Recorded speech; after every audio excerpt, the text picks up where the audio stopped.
In this video, we are going to discuss about transport layer. Transport layer is the most important layer in OSI model. So what does a transport layer do? A transport layer is concerned with the actual end-to-end transfer of the data across the network. So we have to discuss here about 5 important points. The first one is segmentation, second one is connection management, third one is reliable and unreliable data delivery, fourth one is flow control, and the last one is multiplexing or multithreading. So here you can clearly see about segmentation. So in segmentation, take a clear example of a movie which you are downloading from the internet. So here the movie is 700 MB, imagine. So in 700 MB, when you try to download it through the internet, so it will segregate or it will separate or breaks that 700 MB into 700 parts. That means one part is equal to 1 MB. Based on your internet broadband connection, it will download all the 700 into smaller files.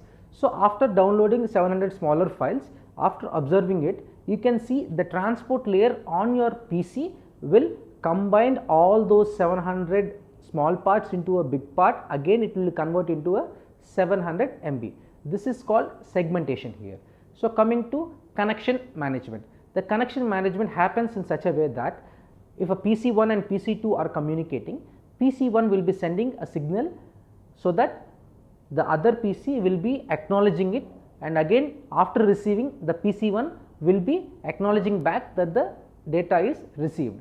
By this acknowledgement, the connection management is established and is used in a performance issue also.